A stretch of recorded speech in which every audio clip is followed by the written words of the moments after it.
Halo, balik lagi di channel Video Formula. Jadi di sini kita akan melanjutkan untuk video playlist personal budget. Nah, jadi di sini kan begitu banyak sheet yang saya terapkan untuk pembuatan personal budget ini. Sekarang kita step by step, kita mulai dari yang paling awal dulu. Di sini saya anggap yang paling awal itu di transaksi masuk. Nanti kita akan buat di kanvas baru ataupun di sheet yang baru. Jadi untuk teman-teman bisa langsung buka filenya atau buat file baru di melalui Google Drive ataupun langsung di spreadsheetnya. Untuk yang mau nyoba di Excel, di aplikasi Excelnya langsung juga bisa. Nanti disesuaikan aja terkait dengan rumus ataupun inputannya. Ya mungkin 90% yang mirip-mirip lah ya. Rumusnya juga masih mirip-mirip. Oke, untuk pertama kita beri nama di sini, sesuaikan saja dengan contoh sebelumnya. Kita tulis TR masuk. Jadi teman-teman bisa buat bebas, entah pemasukan ataupun arus masuk ataupun ya bebas lah. Oke, langsung kita tulis transaksi masuk sebagai judulnya. Nah, nanti kita rapikan, kita tulis dulu. Lalu setelah transaksi masuk, kita masukkan tanggal ini untuk bagian headernya ataupun bagian paling atasnya. Di sini ada tanggal, lalu di bagian B2-nya kita masukin jumlah keterangan. Setelah keterangan masuk ke kategori. Oke, kategori. Nah, habis kategori baru tujuan. Lalu ada update saldo di bagian F2-nya. Update saldo.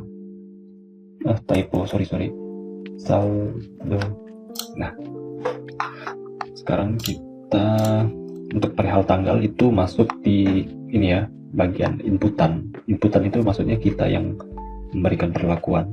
Di sini kita ambil contoh di bulan Agustus saja, langsung kita tulis tanggal 1/08 Agustus 2025. Nah, oke. Untuk lebih memastikan agar di bagian baris tanggal ini untuk menggunakan format tanggal kita blok semua. Oh ya, bentar. Agar teman-teman tahu cara ngeblok langsung ke bawah, itu tekan Ctrl Shift lalu tekan panah bawah. Nah, itu sampai di baris 1000 ya, A1000.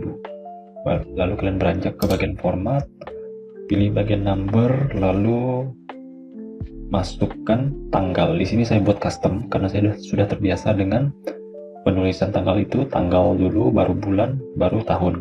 Nah, misalnya teman-teman mau pakai yang default ataupun yang menyesuaikan dengan settingan spreadsheet kawan-kawan, bisa menggunakan date. Kalau di bahasa Indonesia-nya mungkin tanggal. Karena di sini saya menggunakan konvensinya menggunakan bahasa Inggris. Oke, jadi saya pilih yang ini, yang custom, yang sudah saya setting di bagian custom date and time. Jadi saya pilih yang ini. Nah, lalu tekan Ctrl Shift atas, balik lagi. Jadi hanya untuk memastikan, ini hanya preferensi sih. Soalnya kalaupun kita ketik manual juga masih sama. Misalnya kalian ada ragu salah tulis tanggal, kalian bisa double klik di sini. Nah, sini otomatis langsung memperlihatkan kalender di bulan bersangkutan. Oke. Di sini kita ubah dulu, ini kayaknya tidak terubah ya. Udah saya ubah dulu. Nah, baru kita ubah di sini bulan 8 ya. 8 tanggal 1. Oke, sudah tanggal 1 bulan 8. Oke, jadi sudah sesuai format. Kita jumlahnya itu anggap saja 5 juta. Oke, ini kurang 1 nolnya. Nah, di sini juga kita ubah formatnya menjadi rupiah. Kita blok dulu, Ctrl Shift bawah, pilih format. Oke, number, langsung di sini saya juga sudah buat custom. Karena kalau saya pakai yang currency yang ini ataupun yang ini itu menggunakan dolar. Jadi di sini sudah saya setting menggunakan rupiah. Nah, tekan lagi Ctrl Shift atas. Ini sudah terkonversi menjadi satuan rupiah. Lalu untuk keterangan tulis saja modal awal atau kas awal aja. karena lebih personal. Jadi kas awal, kalau modal awal itu kesannya seperti pembukuan untuk bisnis, ini kan lebih ke personal budgeting. Itu bebas sih keterangan, hanya untuk ya pengisian inputan saja. Untuk kategori, di sini kategori kita stop dulu sampai di kategori. Seperti di tutorial, ataupun bukan di tutorial, maksudnya seperti di personal budget yang sudah jadi ini, kita menggunakan data validation ataupun data validasi. Kategori ini kita ambil dari, kita lihat di sini biar teman-teman bisa lihat sendiri. Kita ngambilnya berdasarkan ya drop down dari sheet setup kategori dari kolom E2 sampai E1000. Nah, di sini saya tulis E agar bisa update ketika ada penambahan baris ke bawah, misalnya sampai 10.000, dia tetap mengambil sampai 10.000. Nah, jadi kita tiru ini dari contoh karena dia ngambilnya dari setup kategori. Nah, itu masuknya di bagian pengeluaran. Maksudnya di pemasukan. Nah, tadi kan kebetulan di sini kita transaksi masuk. Jadi kategorinya harus sesuai dengan pemasukan. Sekarang kita tambah sheet baru. Lalu saya beri nama set kategori. Nah, enter. Kita copy saja dari sini pemasukan. Kita samakan juga untuk bagian barisnya di E, nanti biar nyaman, biar enak untuk kalian pelajari. Jadi nanti tidak perlu saya otak-atik lagi rumusnya, di rumusnya tinggal saya jelasin.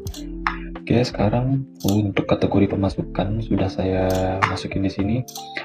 Untuk biar lebih enak membedakan pemasukannya, saya beri warna kuning. Nah, kita kasih bold misalnya. Oke, jadi sebagai pemisah lah, pembeda maksudnya, pembeda yang mana yang header, yang mana yang isi. Atau sebagian ini aja ya, di baris 1 ini kita kasih warna kuning biar nyaman nanti bedakannya. Oke. Kita freeze juga biar nanti ketika ada penambahan kategori untuk pemasukan tuh, ketika kita scroll ke bawah, headernya ikut juga di bagian bawah. Itu view-nya kita ubah ke bagian freeze, kita ke up to row 1 atau sampai di baris 1 saja. Nah, jadi begini, headernya tetap mengikuti, tetap statik, maksudnya tetap sticky. Maksudnya sticky itu dia nempel, mau kita scroll ke bawah pun ini headernya masih tetap kelihatan. Oke, sudah masuk di sini ya. Sekarang kita kembali ke TR masuk. Nah, gimana cara buat data validasinya? Oke, untuk di Google Sheet ataupun di Spreadsheet itu caranya agak beda untuk di Excel, tapi mirip kok, ini hanya beda layoutnya saja, beda peletakannya saja. Jadi kita klik di bagian data, kalau di Excel juga di bagian data, kita buka di data dulu, lalu klik data validation. Nah, di sini kita tambahkan aturan ataupun add role. Kita tambahkan add role. Di sini defaultnya ada option 1, option 2, cuman bukan ini yang kita mau. Sebelum kita ubah kriteria, untuk range-nya kita masukin, maksudnya kita terapkan ke semua. Jadi dari D3 sampai D seterusnya. Berarti D3 ntar titik 2 kita masukkan tuh, baris D. Drop kriterianya kita ubah ke drop down from range atau drop down berdasarkan range. Kita klik di sini untuk melakukan pemilihan range tersebut, lalu klik ke setup kategori, lalu klik di bagian B2 karena awal nilai dari pemasukan itu dari baris kedua. Nah, oke, jadi di sel E2 kita mulai titik 2 E2 sampai ke E. Nah, lalu oke. Tuh, sekarang kita kembali ke TR masuk. Di sini sudah ini ya, sudah diterapkan ataupun sudah otomatis terisi semua. Data validasinya sama semua, mengikuti dengan acuan ini. Jadi ketika ada penambahan kategori pemasukan, tinggal kalian tambah di sini. Misalnya kan tadi bonus, warisan, terus apa lagi ya kira-kira ya. Anggap saja lain-lain. Nah, biasanya kan kita ada pemasukan yang kita bingung kategorinya apa, ya kita masukin aja ke lain-lain. Misalnya dapat duit jalan ataupun dapat rezeki di mana gitu. Jadi kita masukkan di lain-lain. Lalu kembali ke TR masuk, kita lihat dulu, pastikan di sini apakah sudah masuk. Oh, di sini kita belum refresh ya, tapi sebelum kita oke atau down, kita advance option dulu, karena saya suka tampilan yang menggunakan arrow. Nah, jadi begini, agak lebih clean. Lalu kita down, kita cek tadi lain-lainnya udah masuk belum. Sudah masuk kan lain-lainnya. Gimana kalau kita hapus lain-lainnya? Oke, ini kita close dulu biar nyaman, biar agak lebih luas. Kita lihat di TR masuk, kategori lain-lainnya sudah tidak ada ya, karena data validasinya sesuai dengan range yang kita ambil. Sekarang kita tambahkan lagi di bagian setup kategorinya lain-lain. Nah, di sini lain-lainnya sudah masuk. Sekarang kita cek di setiapnya ada nggak lain-lain. Ada. Yang kedua juga sudah ada semua, nanti sudah seragam. Sekarang kita pilih kategori awal, itu lebih ke awal itu anggap saja modal. Apalah tulis modal, sorry kan tadi kita awalnya mau ke warisan. Nah, tujuannya ini maksudnya sumber dananya mau disimpan kemana, kan ini kan pemasukan, berarti kita harus buat kategori lagi. Masuknya di set kategori, kita sesuaikan lagi dengan contoh sebelumnya, berarti di sumber dana. Kita copy saja di sini biar lebih ringkas. Kita copy lalu masukin ke, mulai dari sel A1. Nah, ini sekarang kita perbaiki dulu warna kuning, lalu kita Ctrl B agar melakukan bold pada teksnya. Sekarang sudah ada dompet, BCA, BRI, dan lain-lain. Oke, sekarang kita kembali membuat data validation untuk tujuan. Kita klik dulu di E3, lalu klik data validation, lalu kita tambah add rule ataupun tambah aturan, karena yang di ini aturannya beda. Ini lebih ke kategori duitnya dari mana tadi, maksudnya dapatnya dari mana. Sekarang kita tambah tujuannya tadi kan mau ke bank ya, ke bank yang sudah kita setup kategori. Lalu untuk menerapkan semua data validation sampai E3 sampai E1000, kita tulis E3.2 sampai E, lalu kriterianya drop down from range, klik lagi, lalu kita pilih di A2 di bagian sheet setup kategori A2 sampai A saja, tulis di situ. Oke, sudah diterapkan. Kita kembali ke TR masuk. Ini karena saya suka tampilannya menggunakan arrow saja, jadi saya ubah pakai arrow untuk display stylenya. Oke, udah cukup. Kita down, kita close lagi data validation rules-nya. Kita lihat tujuan dananya udah masuk belum. Oke, sudah masuk. Karena saya terbiasa dengan BCA, berarti kas awalnya saya masukkan dulu ke BCA. Oke, sudah masuk. Sekarang untuk update saldonya. Oke, update saldo ini nanti sinkronnya tetap ke BK saldo ataupun ke arus saldo. Sekarang sebelum kita masukin rumusnya, kita copy dulu di bagian statusnya di sini. Nah, ini kan di bagian personal budget yang sudah jadi. Di sini kita lihat dulu rumusnya. Ini rumusnya sederhana. Jadi kita ambil copy dulu.